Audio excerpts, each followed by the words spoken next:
I'm very, very happy to welcome Kelly to the conversation. I think she's actually been logged on for quite some time and asked some very good questions. Kelly is the Director of Educator Effectiveness at Pearson Education, and I'm going to turn the moderator role over to Kelly.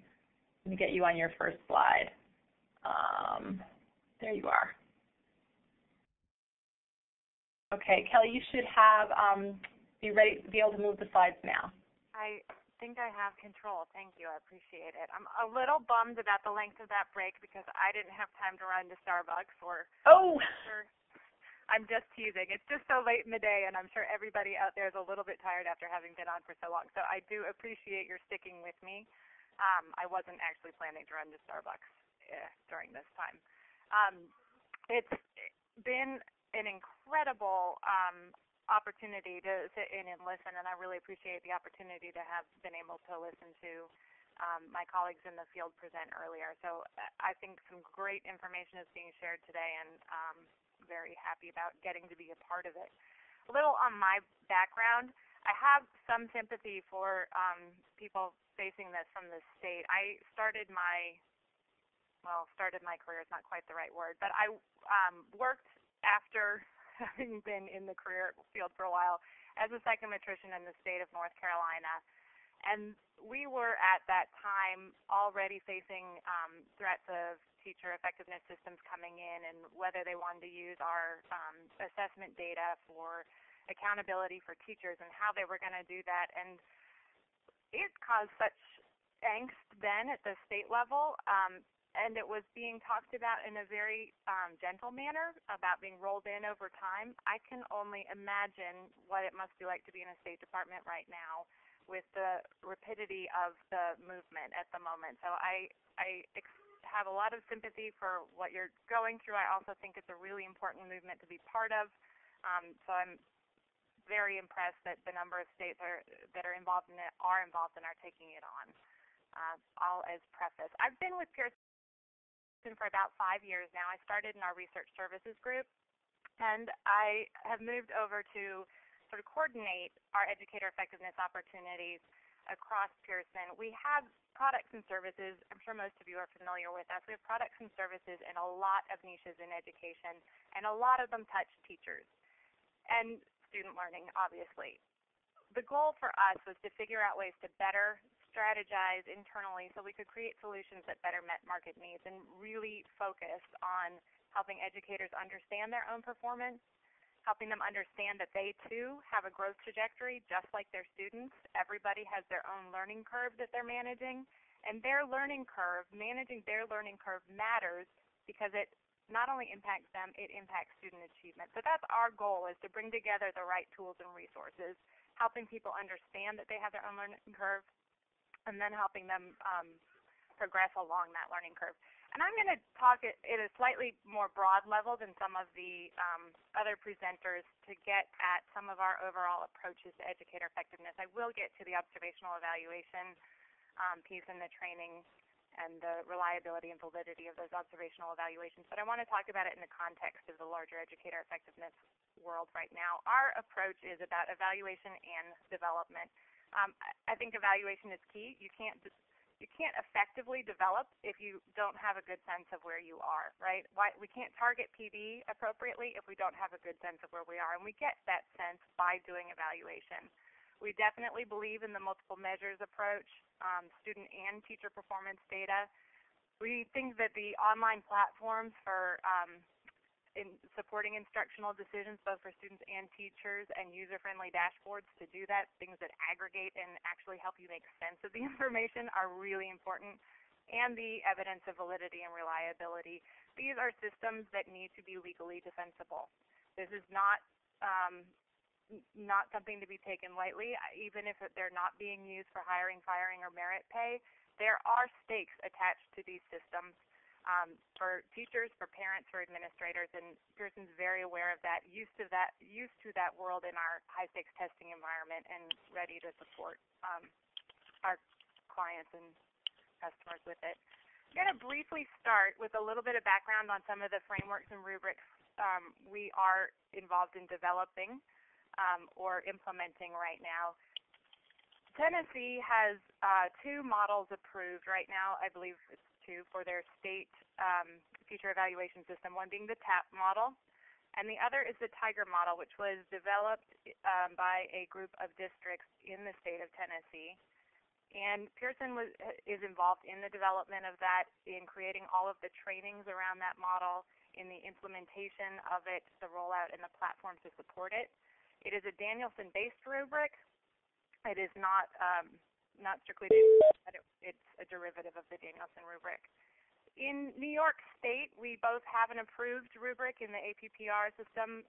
Just like class is approved, we have a approved rubric, and we also do the licensure assessment. We do a lot of licensure assessments, but in New York in particular, the licensure assessment has a performance evaluation component. There's a video component that is professionally scored. And we developed that rubric, and we do the scoring for it. We're members on the NTASC and ISLIC boards, so have been involved in the development of those standards. We believe in 360-degree evaluations and have products and tools to support getting multiple perspectives on performance, and we do research and development for custom models. We do the full reporting and administration, scoring, all of the work for the National Board for Professional Teaching Standards. We do the test development, all of the benchmarking, which I think is the most important part in terms of getting good, consistent observational scores. If you don't have good benchmarks, you're not going to be able to train people to be consistent no matter what. We recruit, hire, and manage those scores. And we develop and implement the scorer training, which is what gets them to their sufficiently high inter-rated reliability. We score both performance tasks and observational video of teachers teaching. So the performance test might be materials to supplement their video performance, evidence of student learning, a lesson plan, etc. As I said earlier, we do the New York Teacher Licensure Assessment and have the rubric approved. The rubric that we have approved for New York is based on the rubric that is the part of the licensure assessment. So there's a nice synergy there that what one needs to do to become a licensed teacher should be aligned to how one is judged as an effective teacher once someone is in service.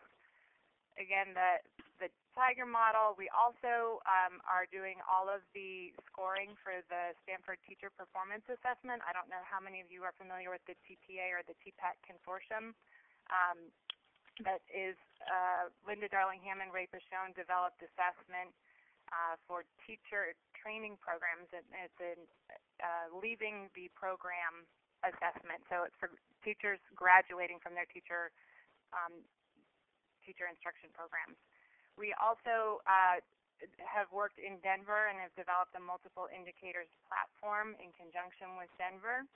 We have a statewide deployment now rolling out in Idaho of that platform and as well in Kentucky. This is our approach to educator effectiveness through a visual representation. We believe classroom observation is key. We do believe in student growth measures, whether it be a growth model or a value-added model or changes in achievement. I think there are different ways of doing that, but student growth is a critical component of understanding teacher performance. We do have products and services to support peer reviews and parent and student perception. And I also think it's important that we need to recognize there are local contexts. So we've talked to districts, for instance, that are very rural and do not have a great technology infrastructure. They wanted to have a component of their teacher evaluation system based on the development of technology understanding in teachers and their integration of technology into the classroom. Wasn't appropriate for the rest of the state. Was very appropriate for that local context. Absolutely, we need to support those issues and make the assessment systems relevant. What comes out of a multiple indicators approach is obviously effectiveness scores, which can be used for identification of mentors, new new staffing arrangements in schools that can be used for reporting to the feds, up to the state level, et cetera. Integration with your HR system for monitoring teachers in need of improvement or for contributing towards professional licensure, et cetera. We also have and believe it is very important to have a recommendation engine. This was talked about earlier, to a link between what's happening, what your results are up here. Can you guys see my arrow? I'm using my arrow to point to things on the screen, and I just realized I don't know if you see that. No arrow. All right. Well, then I'm going to, it's as good as my pointing at the screen with my fingers. We'll just have to pretend you knew what I was talking about. Down in the lower right-hand corner, the recommendation engine, which uses the scores from the multiple indicators above. And the settings for the recommendation engine are custom, can be configured for a state or district. Depending on areas thresholds that they set, people are recommended to specific types of PD, to certain PD programs in terms of the number of times that you need to, the amount of PD you might need to receive, or the number of times you're going to be observed. And then there's a monitoring of that professional development and how it's implemented and how the teacher participates. Obviously, you guys are here because of this increasing demand for educator effectiveness. This is a borrowed slide, and I think most of those of you who are participating in this call are referenced in this slide. This is a lot about the race to the top and how it's really impacted us. A large part of the race to the top has been focused on growth, modeling, value-added modeling, and teacher effectiveness systems. We think that those words are getting interchanged a little bit too much. This is a chart that we have, and it's available on our website, that helps, we think, to start to differentiate what these things actually are. And today we're here really talking about teacher effectiveness. Growth and value added are a component of teacher effectiveness, and I just want to make sure that we point that out. We do have experience and expertise in growth and value added modeling as well. The Pearson projection measure is a custom hierarchical model that is a growth model that was developed for Texas, and it's been implemented for a number of years. It's being run in Oklahoma right now. We've been pioneering doing growth models for alternate assessments, primarily, again, in Texas. And there was mention of Pinellas County earlier. We're now developing a value-added model for Pinellas County and helping them with the issue of non-tested grades and subjects, and the Oklahoma Independent School District in Illinois. We do research in this as well. We really think it's important to compare and contrast the student growth models with value-added models, and all overall measures of teacher effectiveness. Really believe, again, practical psychometric policy being legal defensibility. For the perceptions piece, we have a series of surveys. The My Voice surveys, this is a visual from My Voice up on top here, has a student, a teacher, and a parent component that all complement each other to give that 360-degree perspective on teacher performance.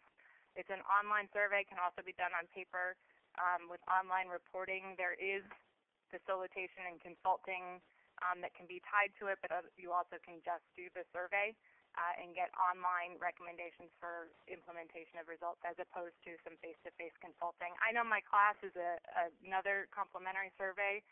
These have been around for, I think, 12 to 15 years now. There's a great body of psychometric literature behind them, supporting them in the scaling. And we have been working on developing some custom surveys in areas to support the implementation and validity research on the educator effectiveness systems. But that's not all we do. I'm going to go kind of ignore this right now because broad range of all the services we do, and really focus on the fact that we also do rater training, certification, and calibration. We provide master scoring, so people who want to have their evaluators do the evaluation in the state or district, but want to calibrate them from time to time. A calibration engine requires that you have documents that are master scores. We have great scores based on all our professional scores with all of our experience in video scoring. and performance assessment scoring that provide really solid master scoring. We also do some outsourced scoring of observational evaluation. So if you do a video of the observational evaluation, either the principal's in the room evaluating while a video is being done, and we can then audit those scores on a random audit basis, or you can completely outsource your observational evaluation and rely exclusively on professional scorers.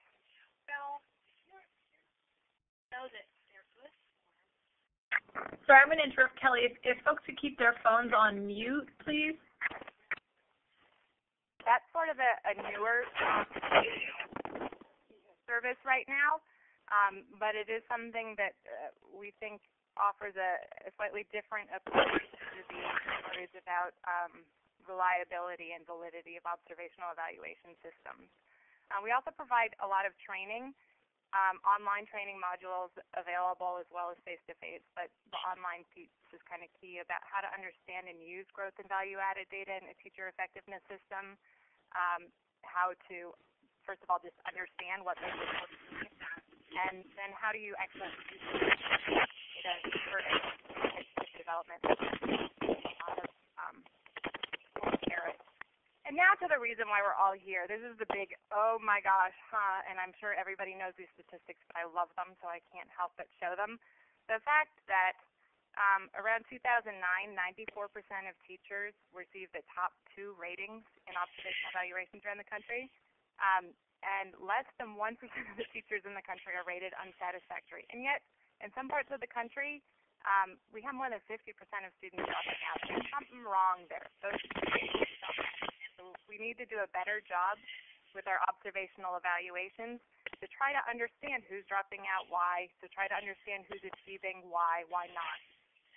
We have a few products that support this. Teacher Compass is one of our products that is really focused on implement an observational evaluation system. And Ellie, this is Corinne. I'm just going to pause for a minute.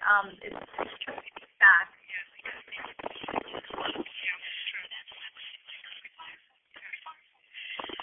If everyone could put their phone on mute and make sure that the phone icon is clicked in the lower left-hand corner to eliminate the feedback. I'm trying to speak over it too, but I'm not sure it's working. People tell me if you can't hear me over the background noise. Teacher Compass is essentially a rubric agnostic platform. Rubrics can be loaded and aligned to professional development that comes with the system, or that is custom loaded by the district or comes from an outside source. It really is about facilitating and making that link between the evaluation results and PD easier, more convenient. There's on-demand PD videos. Teachers can watch them, be assigned to a full schedule of PD, and then watch them participate at their convenience on their own time. You can customize. This is a little blurry and I'm sure small on your screens, but you can customize your search for PD by content areas, by either pedagogy or programs. So here we have programs, and these can be customized. These are all happen to be, of course, Pearson programs. But if you use Envision Math, you can search for programs that just provide professional development about how to implement the Envision Math curriculum.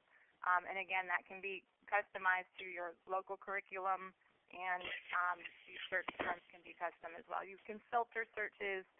It's all research-based content that we have in there, but you can put in your own, and it tracks usage and changes in teacher performance based on it. There's also a nice little collaboration area where people sort of Facebook-like, where teachers can post information about the professional development they followed, whether they found it useful, and recommend college.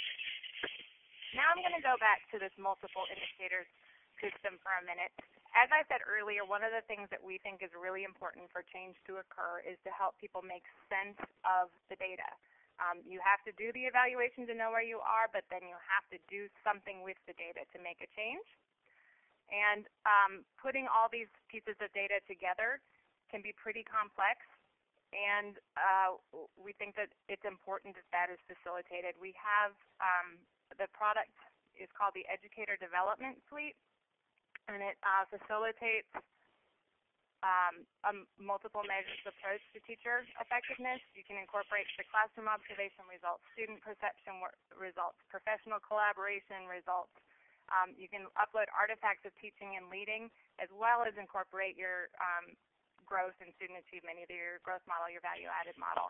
You can create very individualized professional growth plans for teachers and monitor the participation in those professional development plans, including online coursework, not just professional development, but can track and provide feedback to your HR systems on credit for essentially online college courses or face-to-face credit-bearing courses through a university system.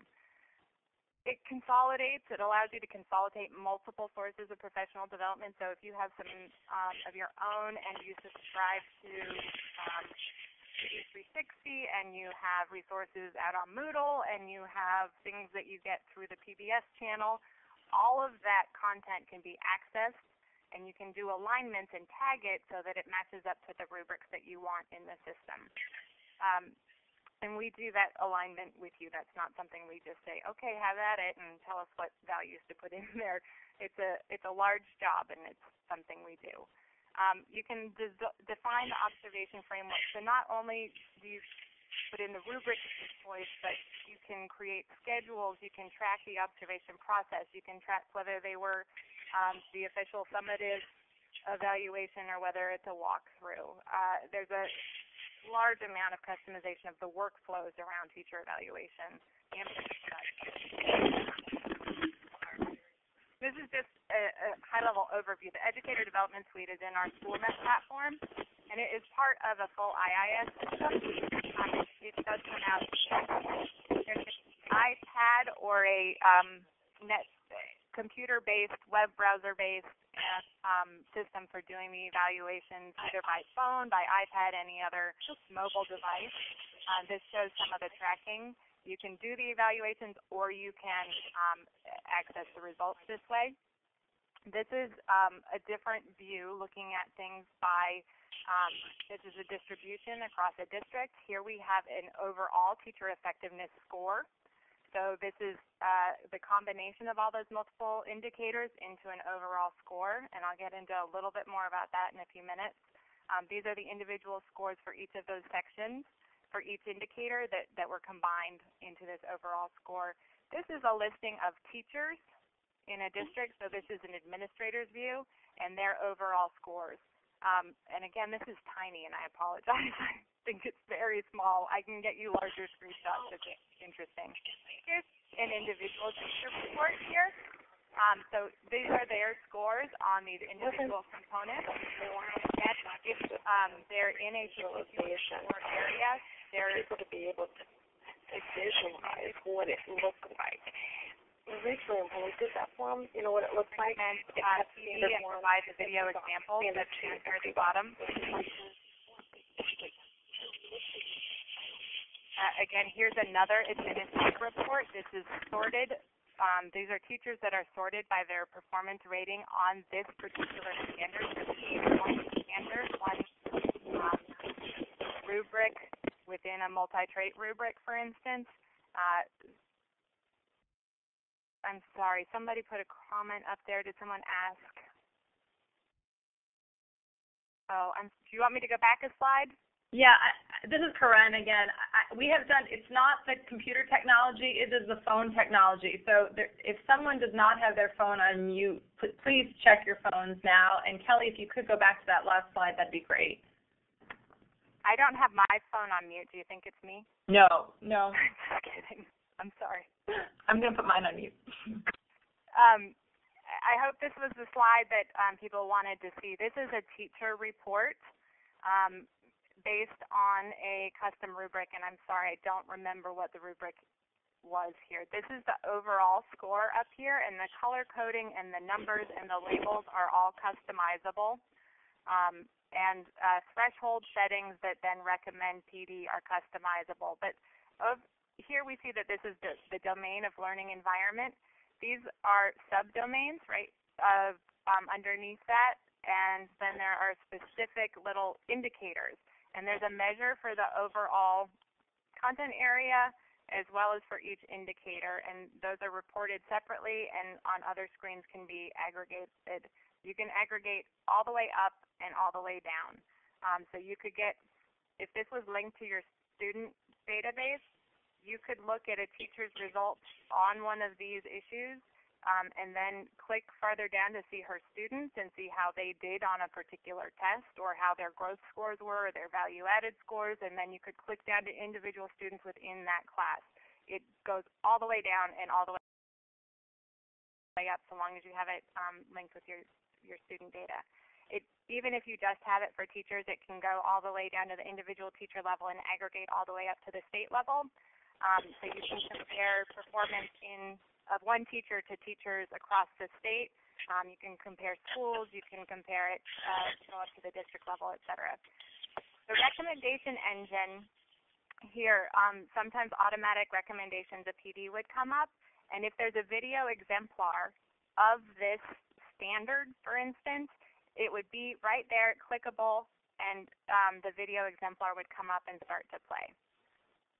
And that's just within the teacher report. There's a whole other way of accessing the professional development online videos as well. That's just what's automatically brought there. This, as I was saying, is the administrator report.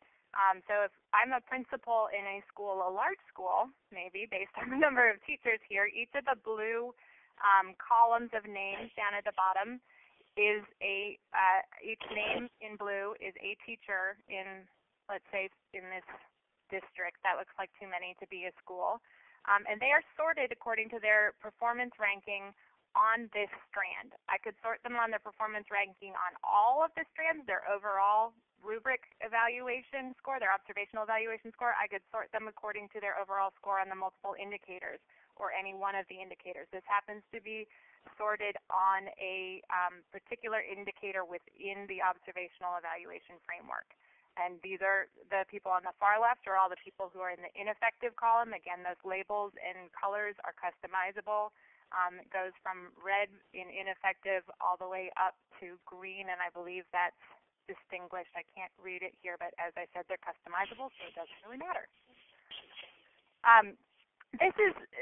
I love this system because of the click down, aggregate up. I think that being able to access the data when you want it, how you want it, and make the links between students and teachers is really what drives change for educators, better understanding their own performance, technology to be able to do it.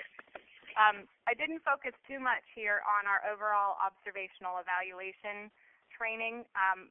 I can get into that in lots of detail if people would like in the questions. We obviously do a whole lot of scoring of people who do observational evaluations, both through our performance scoring centers, so those who score for the MBTTS assessment for New York, for the TPA, as well as for implementation of face-to-face observational evaluations. We have a comprehensive inter-rater reliability system. I also am, again, coming from my research and psychometric background, a little bit wary about inter-rater reliability as the official measure we should use. That was my phone. That's my dog in the background choking. Apologize, I work from home. There needs to be a better understanding of the reliability of scores. When you're training somebody to be a scorer, you have a series of videos for them to look at. Is that series of videos broad enough to know whether or not a principal in a technical high school is going to be able to adequately evaluate a teacher in stock class, as well as evaluate a teacher in French? It's very hard to understand right now what all the factors that are at play, and so we're designing a system for our calibration engine and an online certification that's based on some different definitions of reliability in scorer training. We really think it's important to involve educators in the process of developing your system in the process of developing the benchmarking. The more involved they are, the more likely those clients. I'm going to skip over the rest of that. This is an outtake from some of our training for the Tiger model, and this is presented during their face-to-face inter-rater reliability training in Tennessee. It goes over the purpose, talks about doing valid,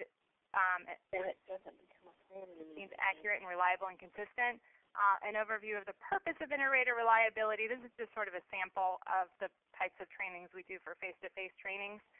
This is a sample of a domain and the rubric levels and types of evidence that are necessary. Again, all of this needs to be discussed in extreme detail when you're training evaluators. Make sure everybody's on the same page, then apply it to case studies, then apply it to actual events, and to see whether or not people are on the same page about it. I don't know. When we've gone in to do inter-rater reliability training, I think this was mentioned earlier as well, it is hard to do that in absence of training around the rubrics, in absence of training around some basic psychometric principles about what reliability and validity are. It takes time to bring people up to speed in these processes, and we think that that formal training is absolutely necessary. We also do provide online trainings to complement the face-to-face trainings for the Tiger model, as well as some of our other systems. We provide that for our performance scoring centers as well. We do distributed scoring where people can score from anywhere they log on to a computer. And the trainings, we do require additional updated training and calibration, and watch the calibration very closely because it's just a different environment than the face-to-face trainings. That's the end, and I will open up for questions. I did capture a couple of questions that people had asked earlier that I wanted to address in terms of our work. So while you're thinking of your questions for me, I want to talk a little bit about a question that Corinne asked earlier, which is about single people doing the observations. There is a concern about a single individual doing the observations, and I'm not sure if it's in the way that you meant in your question earlier, but research that we've done on scoring on multi-trait rubrics has clearly shown that a single person scoring across all dimensions of a rubric tends to result in a more uniform, closer, less variable set of scores across that rubric than if you train individual people to be experts in each specific part of the domain. The variance is much greater when you have one person trained in a specific area of a rubric and they score that part of the rubric for all people, as opposed to being a scorer who scores across the full rubric for a number of people. It's something that concerns me in the observational evaluation field as we're sending out principals and superintendents and others to do these evaluations. I don't think we have a great sense of the impact of that score drift. There was also some talk earlier about the multiple indicators approach and how do you combine these multiple indicators into a single score. Obviously, some of this is legislated right now, so that often influences, at least the parameters around which people have to work to weight their value-added score or their observational evaluation. It's also very important and very localized based on the other measures you have, but very important to consider the reliability of those other measures. Anything that has low reliability is going to decrease the reliability of your overall score if you weight it heavily. That being said, something that might have relatively low reliability could have a lot of validity in the sense that people think it very accurately reflects what good teaching is. So there's sort of that balancing, that trade-off between reliability and the impact of reliability and the impact of validity there. They don't always work together, unfortunately.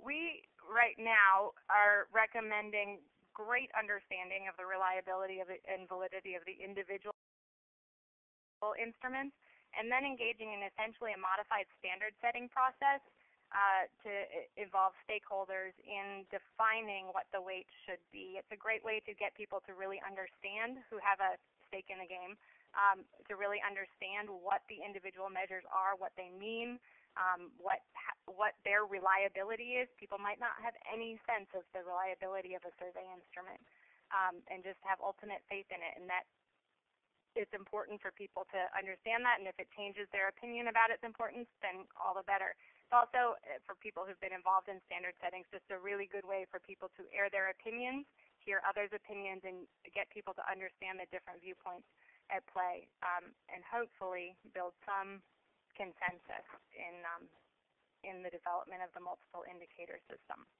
And there I will leave it and leave it open for questions. Great. Kelly, thank you so much, and I think you did heroic work talking over some serious sound effects. I don't see hands yet, and I'll let people think of their questions, and I hope they really do. But there's the two things that you addressed a moment ago. Can you say a little bit more? You were talking about with the interaction of validity and reliability and the standard setting process you were describing. Is that something that you could help facilitate? It sounds like a really challenging piece of work. It's absolutely something we can help facilitate. We facilitate standard settings for our high-stakes assessment programs all the time. Right now, we have not facilitated a standard setting to make actual recommendations on weights. We have implemented it in a sort of faux situation where you bring people to the table as if they would be able to recommend weights, but it's really more about an information gathering process and letting people air their views. But we have a lot of expertise in facilitating these types of meetings, and there are very standard processes, commonly accepted psychometric processes for going through a standard setting process, and we've adapted that process for the multiple indicators approach. Great, and I'm going to let Katie ask her question now. Katie Kaur, do you have your hand? Sorry, I was on mute. There we go. Hi, it's Katie Kaur with the Reform Support Network. I really appreciated all three presentations, actually, and especially appreciated the emphasis on using the results of the evaluation and how each organization can help districts and states use those results. I loved hearing about the PD work that Pearson is doing with Teacher Compass. Although most PD work is really relegated at the local level and decided on the local level, I'm hearing from states, what can we do at the state level to really help make the link to specific supports if most of those decisions are at the local level. So do you have suggestions around the state role in linking evaluations to professional growth supports? I do. And it's not necessarily going to be consistent for every state or implementation. States that have very well accepted and well-known teacher practice standards, I recommend that they take a body of professional development. It either can be something that the state subscribes to and provides access to the districts. It could be asking districts to submit to a state-level library. It could be looking for freely available resources that are out there online, or courses that you have the syllabi for, doing an RFQ or an RFI for face-to-face providers in your state. Gathering all of that information, I know it's a lot, but if anybody's going to do it, a state could do it, and doing alignment. If the state can facilitate the alignment study, I think that's huge. Even in states where they're going to do different districts, have different rubrics, if the alignment is done for the PD resources, for at least a comprehensive library of PD resources to the teacher practice standards, that provides such a level of consistency and just a way to make sense and sort all the information that's out there. That's great. Thank you. Great. Again, I'll wait for folks to hopefully raise their hand.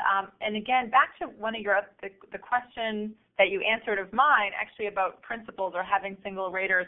I wanted to make sure that everyone followed your answer. And when you were describing that, were you suggesting that if if certain folks took on different parts of the rubric, that you would have a greater reliability? I think I didn't follow your argument or your theory there. So reliability by itself, it's hard to know whether it would be more reliable because people can be very consistent in being wrong. Right. So that it's more that issue is that if someone is very trained to look for only one aspect of teacher performance and they're really not having, it's more about the cognitive load, to be perfectly honest, than it is about being biased. It is very hard to keep 6 different traits straight in your mind while you are watching a teacher teach a class. So if you really only have to sit there and look for one thing and consistently look for evidence of that one trait, it's much easier to do a valid and reliable score than it is if you're trying to comprehend 6 different traits at once. So in practice, it might be that a group of administrators from a school or administrators and master teachers are trained on the overall rubric, but they divvy up responsibility for key domains. Yeah, I think that would make a lot of sense. I also think it would make sense to identify domains that people think are more important. So maybe the administrator really does all of them, but particularly focuses on a trait that the teachers in his school have been having a hard time with, because that would be the one that you'd want to provide a lot more good, actionable feedback on. Similarly, if there's more than one, maybe one is something that content people should be looking for, and the principal is just not equipped to really understand the transfer of knowledge between teacher and student in a very specific content area. So get your content area experts to be involved in the evaluation process then, just on that one domain. Maybe they don't even need to sit there, maybe they don't even need to be in there for an entire class period to gather enough evidence. But make sure that you have the right experts attacking the pieces of teacher practice that either are suffering the most or are most important to you, would be my advice. Great, thank you. That's much clearer. Thank you very much. I'm going to ask a question that we're recording these sessions, and I've heard a lot of questions from states and districts about access to video and examples of exemplar teaching, so that if a teacher says, well, what is a 4 on this rubric? Can you speak to any of the resources that you might have about video or exemplar video? And then, in addition, you mentioned master scoring, and I wondered if you could say a little bit more about which rubrics you're able to master score, and how states might be able to, or districts might be able to use your master scoring to calibrate their own raters, or to think about that work. Absolutely. I'm sorry, I concentrate on the video. So start with the video resources. Thank you. So unfortunately, there's not a ton out there right now that's of high quality, that's scored or clearly identified, that's free, right? We all keep waiting for the MET videos to be released, and I think people will just go nutso when that happens. We have a bank of PD resources and videos available, but they are a subscription basis, similar to, I believe it was Cambridge Research Associates who was mentioning that earlier. Mm-hmm. TeacherTube, I mean, to be honest, if you have people who can spend time, TeacherTube and then Teacher TV from the UK, there's a ton of great work out there. It takes time to troll through it if you want to find a fully representative sample of practice in various domains, but they are out there. We are working internally right now to try and go through some of the resources that are available free and try to create a repository that people could use for their own calibration. Master scoring, the rubrics that we can master score are pretty much unlimited. We're not prepared to do it immediately off the ground for all of them right now. We do obviously have expertise in the Tiger model. We have experience with scoring Danielson. We have experience scoring some others. But our process is that we have to follow for the high-stakes scoring of performance assessments, be it video, be it a written sample, et cetera, are such that we can recruit the experts in and train them to a sufficient level of reliability that we could master score on any rubric. And so a district could submit a video to be master scored, and then they could use that to check their raters?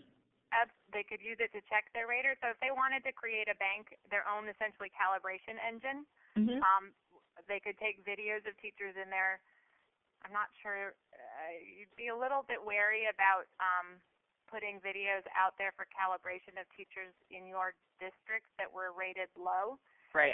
So it might be a little bit funky about figuring out what videos you're going to use, but they could submit a bank that they found online, for instance, that they thought was a good spread of evidence, and have us master score it. That then becomes your calibration engine. You have people who are the evaluators go in from time to time, a few times a year, and practice score the videos that are in there. And if they don't meet the threshold of reliability, then maybe they have to sit through the training, the online training, the refresher course in how to apply the rubric. If it's really bad and they can't do it, then maybe they have to go to the face-to-face training again the next year. There are ways to track that, and absolutely we can either serve as your master scores. You submit videos to us and we provide the master score, and you can use that to check whether your principals have been scoring correctly, as in a true audit sense. Or we could create a bank of master scored videos so you could create your own calibration engine. Absolutely. Okay, great. I don't see any more hands raised. I'm going to give you last chance to ask a question of an incredibly knowledgeable woman on the phone. All right, I'm going to close out this session and thank Kelly so much for all the information she shared. Her contact information is on the screen. Again, we'll post the video and her slides